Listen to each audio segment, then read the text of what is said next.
हाँ, आज अपना टॉपिक है संसद। संसद का भारतीय संविधान में इसका उल्लेख अनुच्छेद 79 में किया गया है। संसद लोकसभा, राष्ट्रपति और राज्यसभा तीनों से मिलकर संसद बनती है। हालांकि भारत के संविधान में लोकसभा का उल्लेख आर्टिकल 81 में है और राष्ट्रपति का उल्लेख अनुच्छेद 52 में है और राज्यसभा का उल्लेख अनुच्छेद 80 में है। संसद का उल्लेख भारतीय संविधान भाग 5 में है और अनुच्छेद 79 से लेकर 123 तक। इसमें संसद के क्या क्या कार्य हैं, लोकसभा के क्या कार्य हैं, राष्ट्रपति का इसमें क्या योगदान है और राज्यसभा के इसमें क्या कार्य हैं, वो अनुच्छेद 79 से लेकर 123 तक उल्लेख किया गया है। जो संसद कौन से भाग में है? 5 में है। अब ये हाल ही में परीक्षार्थियों की मांग थी कि सर एक बार इस टॉपिक के बारे में डिस्कस करें, सीटों के बारे में थोड़ा कंफ्यूजन रहता है। तो मैंने कहा ठीक है, मैं इसके बारे में एक ये वीडियो बना के अपलोड करूंगा। तो अब लोकसभा को निम्न सदन कहते हैं, प्रथम सदन कहते हैं, चर्चित सदन कहते हैं, लोकप्रिय सदन कहते हैं। ये लोकसभा के अन्य नाम हैं। अब देखो 1971 की जनगणना के अनुसार अधिकतम सीटों की उस समय 552 रखी गई थी, लेकिन वर्तमान में ये 550 अधिकतम हो सकती है। क्यों हो सकती है? क्योंकि जो दो सीटें थी एंग्लो भारतीय थी, एंग्लो इंडियन थी, वो 25 जनवरी 2020 को संसद ने इसको हटा दिया गया। संसद के द्वारा इन 2 सीटों को क्या उनकी महत्ता नहीं रही है और उनको हटा दिया गया। यानी कि 104 संविधान संशोधन करके दो सदस्य मनोनीत होते थे आंग्ल भारतीय के, उनको हटा दिया गया। वर्तमान में अधिकतम सीटें हो सकती है वो 550 हो सकती है। 550 में से राज्यसभा के 530 और केंद्र शासित प्रदेश से 20, यानी तो दोनों मिलकर 550 अधिकतम हो सकती है। पहले ये अधिकतम 552 थी, जो 2 सदस्य थे उनको अब हटा दिया गया 104 संविधान संशोधन द्वारा। और इसमें मैं बता देता हूं, विधानसभा में एक सदस्य एंग्लो भारतीय होता था, उसको भी अब वो मनोनीत नहीं होगा।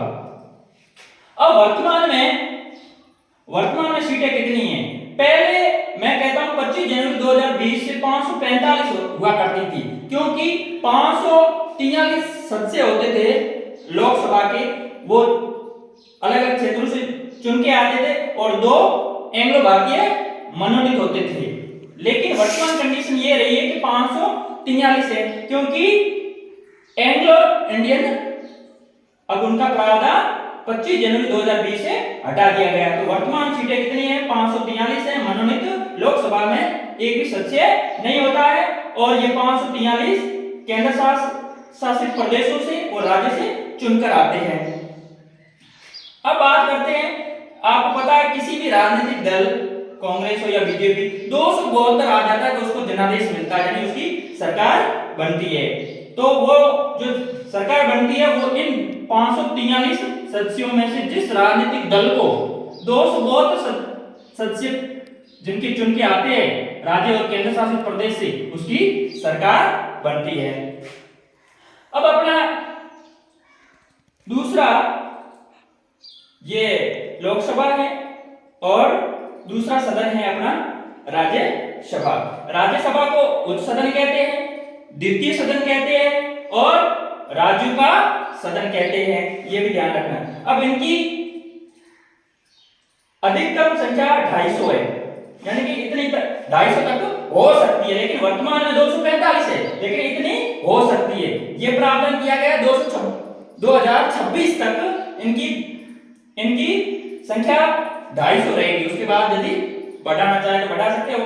जो कंडीशन है कि अधिकतम 250 होनी चाहिए और वर्तमान में कितनी है? 245। अब अधिकतम 250 यानी 238 वो राज्यों से चुनकर आएंगे, ठीक है, और 12 मनोनीत करेंगे, राष्ट्रपति मनोनीत करते हैं, जो साहित्य के क्षेत्र में, शिक्षा के क्षेत्र में, पहले खेल के प्रावधान नहीं था, अब किसी भी क्षेत्र में अच्छा योगदान करता है। सचिन तेंदुलकर के मामले में थोड़ा विवाद उठा था कि इसमें वर्णन नहीं है, बाद में सुप्रीम कोर्ट ने कहा किसी भी क्षेत्र में अच्छा कार्य करता है तो उसको राष्ट्रपति मनोनीत कर सकता है। तो 12 राष्ट्रपति मनोनीत करता है, ये अधिकतम 250 हो सकता है। लेकिन वर्तमान कंडीशन 245 है, जिसमें निर्वाचित 233 होते हैं, राज्यों से 225 चुन के आते हैं और केंद्र शासित प्रदेशों से 8 चुन के आते हैं और मनोनीत 12 होते हैं। तो 233 और 12 245। वर्तमान में राज्यसभा की सदस्य पूछे जाए 245 है और अधिकतम राज्यसभा की सदस्य संख्या कितनी होनी चाहिए?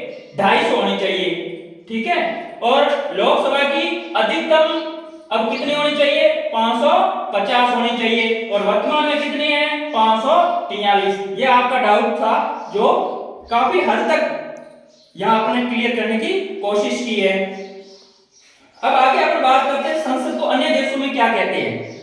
ईरान में इसको मजलिस कहते हैं, बांग्लादेश में जातीय संसद कहते हैं, नेपाल में राष्ट्रीय पंचायत कहते हैं, अमेरिका में कांग्रेस कहते हैं, पाकिस्तान में नेशनल असेंबली कहते हैं और जापान में डाइट कहते हैं और पोलैंड में सेलम कहते हैं।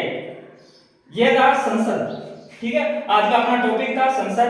अब इसमें देखो लोकसभा में 543 सीटें, इसमें रिजर्व सीटें भी है, आपको मैं बताना चाहूंगा। लेकिन राज्यसभा में कोई रिजर्व सीट नहीं होती है और लोकसभा में रिजर्व सीटें हैं।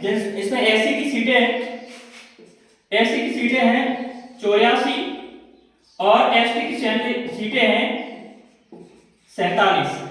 यानी ये ऐसे क्षेत्र 84 है जहां अनुसूचित जाति के बाहुल्य है, वहां 84 सीटें रिजर्व कर दी, वहां सिर्फ एससी के कैंडिडेट खड़े हो सकते हैं और एसटी का यानी अनुसूचित जनजाति के जहां बाहुल्य क्षेत्र है वहां 47 सीटें रिजर्व है। लेकिन राजस्थान के संदर्भ में देखा जाए, राजस्थान के संदर्भ में देखा जाए तो